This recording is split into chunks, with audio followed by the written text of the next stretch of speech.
Bonjour tout le monde. Alors sur cette nouvelle vidéo, j'avais envie de changer un petit peu du budget, mais de rester dans l'état d'esprit économique. Eh bien, je vais vous parler de cette façon d'utiliser du pain à rassis. Alors pourquoi j'ai choisi ce thème? Eh bien tout simplement parce que je trouve que c'est important d'avoir des solutions économiques anti-gaspi et de savoir en fait se recycler au quotidien. Bah oui, tout simplement parce que c'est vrai qu'avec ça, on évite de jeter son argent par les fenêtres et de gaspiller des aliments qui ont encore une seconde vie à nous offrir. Donc cette façon d'utiliser du pain rassis, je vais aller de la version la moins coûteuse à la plus coûteuse. Donc il y aura une version qui vous coûtera 0 et puis une version qui vous coûtera un peu plus puisqu'il va falloir y ajouter des ingrédients que vous aurez sûrement dans vos placards. Donc c'est parti pour cette façon d'utiliser du pain rassis. Alors, première façon d'utiliser son pain et de ne pas le gaspiller, eh bien c'est la moins coûteuse évidemment. Elle va vous permettre de faire une balade, de faire plaisir aux enfants et de prendre l'air. C'est tout simplement de nourrir les oiseaux, les canards, les petits oiseaux dans le parc, au bord d'un lac, bref, ce que vous avez autour de vous. Offrez-le à la nature tout simplement et à nos petits animaux sauvages. Moi, je ne jette jamais le pain. Si j'ai la flemme de faire quelque chose avec, eh bien, je préfère le donner aux oiseaux dehors. Deuxième façon d'utiliser le pain qui a rassis, eh bien, c'est de le transformer en chapelure. Et là, encore une fois, ça vous coûte 0 puisqu'il n'y a rien à rajouter. Alors, soit vous allez le faire au mortier, donc c'est-à-dire avec un peu d'huile de coude, et là, ça risque un peu de sauter dans tous les sens, mais pourquoi pas. Ou alors, vous avez un mixeur électrique et vous allez l'utiliser pour réduire en poudre votre pain. Et la chapelure, vous allez pouvoir l'utiliser dans différentes recettes par la suite, plutôt que de l'acheter. Donc là, vous allez avoir une double fonction, c'est-à-dire une fonction économique, puisque vous n'allez pas dépenser en magasin pour acheter votre chapelure, et vous allez avoir une fonction anti-gaspi, puisque vous n'allez pas vous débarrasser de ce pain rassis, hein, celui qu'on parle depuis le début. Et donc là, c'est la seule chose que vous allez, entre guillemets, dépenser. Si vous utilisez un appareil électrique, eh bien, c'est votre mixeur. Donc, vous allez utiliser un petit peu d'énergie.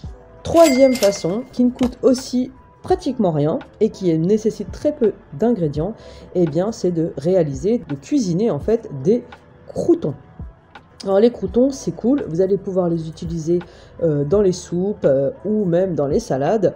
Et donc, vous allez pouvoir faire avec du pain rassis des petits croûtons. Alors, soit vous les faites nature, soit vous les faites à l'ail. Et donc là, il va vous falloir un ingrédient et ça sera forcément l'ail et en même temps aussi de l'huile pour faire frire en fait les croûtons.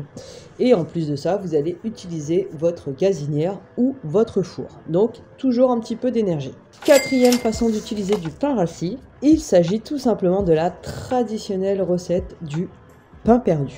Et ouais, elle est connue de tous, elle porte son nom, pain perdu, mais elle n'en est pas moins délicieuse. Donc en tout cas, moi c'est une recette que mes enfants adorent. Ils sont dans le kiff avec le pain perdu, ils sont même contents des fois d'avoir du pain rassis pour pouvoir faire la recette et en plus ils la font eux-mêmes et ça les ravit en fait tout simplement de pouvoir faire leur propre petit déjeuner avec du pain perdu. Donc pour faire du pain perdu, il va falloir 3 ingrédients en petite quantité, c'est notamment des œufs, du lait et du sucre. Et bien évidemment du beurre, on va dire, pour faire revenir le pain perdu à la poêle. Et il sera voilà, délicieux, super bon, un peu croustillant, caramélisé, bref, c'est le top. Cinquième façon d'utiliser du pain rassis, c'est tout simplement une pizza au pain rassis. Donc on arrive sur des recettes qui nécessitent un petit peu plus d'ingrédients, mais après vous pouvez faire une pizza vraiment basique, c'est-à-dire base tomate, mozza ou autre fromage que vous avez. Et vous, à partir de là, vous avez déjà une pizza en fait à manger avec une salade. C'est très très bien. Et après, à vous de voir ce que vous avez envie de rajouter dessus. Des champignons, du jambon, du thon, bref. À vous de voir ce que vous aimez manger sur votre pizza. Donc pour faire votre base de pâte à pizza avec du pain rassis, eh bien rien de plus simple, il va falloir ramollir le pain avec de l'eau, l'écraser, en former une pâte ronde, rectangulaire en fonction de votre plat. Et puis c'est parti, voilà. Il n'y a pas besoin de grand chose. Après, si vous avez envie d'aromatiser un peu le tout, vous pouvez très bien rajouter du sel, du poivre, du basilic, de l'origan. Enfin bref, des petits aromates en fait directement dans la pâte, histoire de transformer un petit peu le goût de la pâte à base de pain. Et après, vous n'avez plus qu'à étaler votre base tomate, votre base crème. Enfin là, pareil, c'est une question de goût. Chacun fera ce qu'il veut. Donc voilà pour la pizza au pain rassis. Sixième façon d'utiliser du pain rassis, et bien là aussi, on reste dans du traditionnel. Il s'agit du pudding.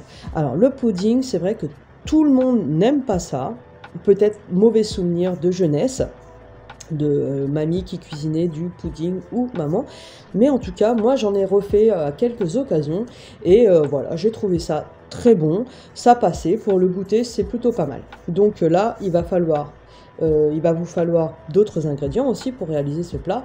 C'est du lait, des œufs et du sucre au minimum. C'est un peu comme la pizza, à vous de voir ce que vous avez envie de rajouter dans la recette pour agrémenter et mettre un peu plus de fun dans ce pudding. Donc on va dire que traditionnellement c'est des raisins secs et du rhum qu'on y ajoute, mais vous pouvez très bien y ajouter des pépites de chocolat. Bref, vous voyez un peu l'idée, vous faites ce que vous voulez, en fait ce n'est qu'une base. Et à partir d'une base, on peut être très créatif et voir aussi ce qui nous reste dans nos placards, puisque nous sommes sur des recettes anti-gaspi et économes. Septième et dernière façon d'utiliser du pain rassis. Là, c'est un peu plus gourmand, c'est beaucoup plus... ouais, franchement, ça fait plus plaisir. C'est le tiramisu. Et oui, pour changer du biscuit cuillère, vous pouvez y mettre du pain rassis, étant donné que c'est déjà un pain qui est dur. Donc, il va juste falloir le ramollir rapidement dans un liquide, et donc à vous de voir. Pareil, là aussi c'est large, on va dire, c'est selon votre créativité, selon vos goûts et selon ce que vous avez sous la main. Donc là la base c'est pareil, il va falloir de la mascarpone, du sucre, des œufs et du cacao. Donc on est vraiment sur une base de tiramisu, et après à vous de voir si vous préférez tremper votre pain dans du café ou du chocolat au lait par exemple. Et là, ça va être soit un tiramisu classique ou par exemple un tiramisu à la pâte à tartiner au Nutella. C'est franchement pas mauvais, même voire c'est très gourmand et très bon à ne pas faire tout le temps. Mais voilà, c'est un vrai plaisir à réaliser. Voilà, cette vidéo est terminée. Je vous ai présenté cette façon d'utiliser du pain rassis, cette façon de ne pas le gaspiller et cette façon pour le coup de faire des économies, de ne pas jeter son argent par les fenêtres. J'espère que maintenant vous saurez comment utiliser votre pain rassis de manière différente. Si vous, de votre côté, vous avez d'autres façons de le recycler en cuisine ou ailleurs, eh bien écoutez, je serais ravie de lire ça dans les commentaires. Mettez-moi vos façons de faire, vos idées, vos découvertes, vos astuces, voilà. C'est toujours bon de partager et de s'échanger des tips entre nous. Je vous dis à très bientôt. Si ce genre de petites vidéos vous intéresse, et aussi dites-le moi dans les commentaires. J'en ai d'autres sous le coude. Et je vous dis donc à très bientôt.